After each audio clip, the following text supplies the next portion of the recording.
যখন ভবিষ্যতে আপনি সম্পর্কেতে জড়ালেন, আপনি জানতেন পুরোপুরি সে বিবাহিত বা অবিবাহিত? না, ও তো বলছিল না বিবাহিত, ও বলছিল অবিবাহিত। অবিবাহিত, ওর তো বয়স হয়নি। অবিবাহিত ভেবে আপনি তার সাথে সম্পর্কেতে জড়ান? অবিবাহিত জন্য তার সঙ্গে যে আমার রিলেশন ছিল তা না, মানে ওর সব কথাবার্তা শুনে যে ওর ফ্যামিলি নাই, ও ছোটবেলা থেকে অনেক স্ট্রাগল করে এত দূর আসছে, এখন সব কিছু নষ্ট হয়ে যাচ্ছে, মানে এভরিথিং সব কিছু শোনার পরে আমি ওকে সাপোর্ট করেছিলাম বা ওর সঙ্গে। আপনি যখন হিরো আলমের সংবাদ সম্মেলনটা দেখলেন ইতির সঙ্গে, যখন দেখলেন যে ইতি অবির কাছ থেকে সরে আসছে, তখন কি সেই জায়গাটা আপনি দখলে নিতে চেয়েছিলেন কিনা? না, সেরকম না। পরে ভাবলাম যে যেহেতু আপনি 7,40,000 টাকা দিয়েছেন এই 2 মাসে, পরে ভাবলাম যে আমি দিয়েছি যে ও কাজ করে আবার আগের মতো জায়গা তৈরি করুক, আবার ওর ইনকাম সোর্স শুরু হোক, কারণ একটা ছেলে মানুষ কতদিন বসে থাকবে, আর আমি বা কতদিন দিব? আমি তো আর জমিদার না যে কই শুধু দিয়েই যাব। এই 7,40,000 টাকা কোন লোভে পড়ে দিয়েছে, এই বিষয়টা একটু ক্লিয়ার করুন। লোভে পড়ে বলতে ওই যে বললাম ওকে সাপোর্ট করার মতো কেউ নাই, এই কথাগুলো শুনে। আর ও কাজ করে আবার টাকাগুলো আমাকে ফেরত দিতে চাইছে, যে তাহলে ও কাজ করুক, কতদিন আর বসে থাকবে। আপনি কি অবির বউ হতে চেয়েছিলেন কি? না, এরকম কখনোই ছিল না। আচ্ছা, তাই যদি না থাকে তাহলে আপনি 2 মাস কিভাবে তার সাথে একসাথে থাকলেন, একই ঘরে থাকলেন? সে আশ্বস্ত করছিল নাকি আপনাকে বিয়ে করবে, এরকম কিছু বলছিল, প্রলোভন দেখিয়েছিল? মানে একই ঘরে থাকে এরকমও না যে আমরা একই সঙ্গে থাকছি 2 মাস এরকম সেরকম, কিন্তু আমাদের একটা ভালো সম্পর্ক ছিল।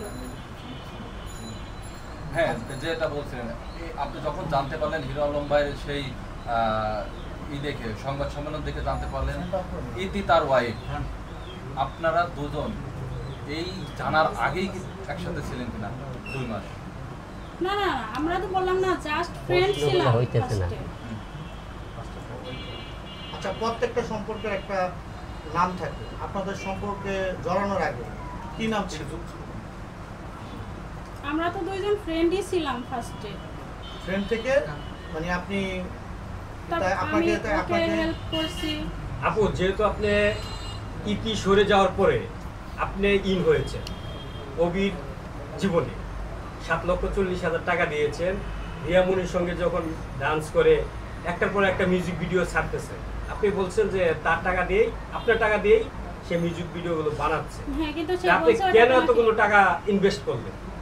ইনভেস্ট করছি বললাম যে ওর কাজের জন্য, যে কাজ করে আমাকে আবার দিবে। যদি এরকম হয়তো যে চরিত্র ঠিকঠাক, ও যেরকম বলছে ওরকমই চলতেছে, হয়তো এরকম গিলে এক পর্যায়ে 2, 4, 5 বছর পরে হয়তো সিদ্ধান্ত নিতাম যে বিয়ে করা যায় কিনা, এরকম হয়তো।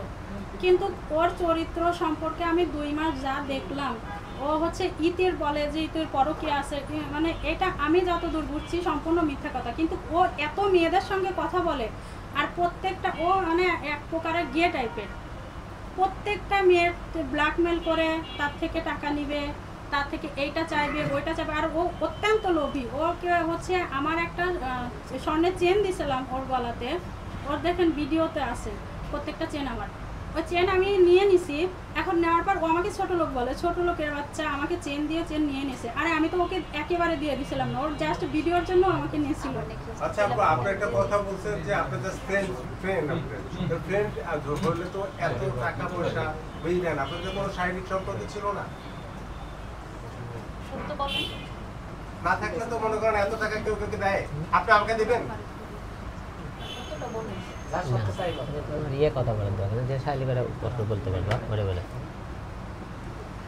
আচ্ছা সাই, আচ্ছা একটু ক্লিয়ার করেন, যেহেতু সমস্যা। আচ্ছা আমি আলম ভাই, আপু, যেহেতু আপনি ভুলবশত একটা ঘটনা ঘটেছে, তো এখন আপনি আসলে কি চাচ্ছেন?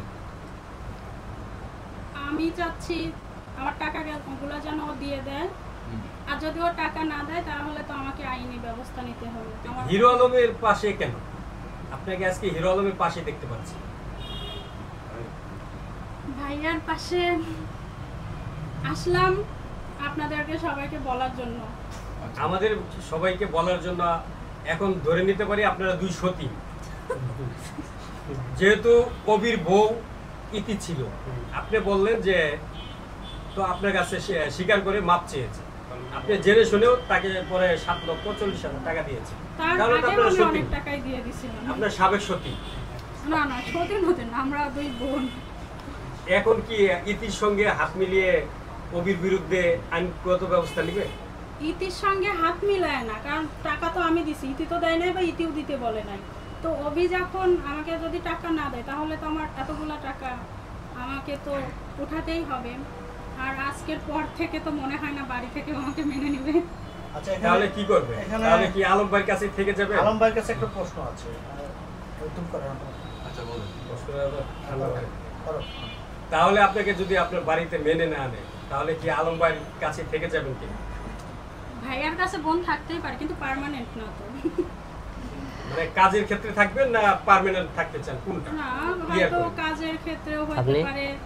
আবার আর আপনি? আমি তো মিডিয়া জগতের কেউ না, আমার কখনো একটা ছবিও হয়তো কেউ দেখে নাই।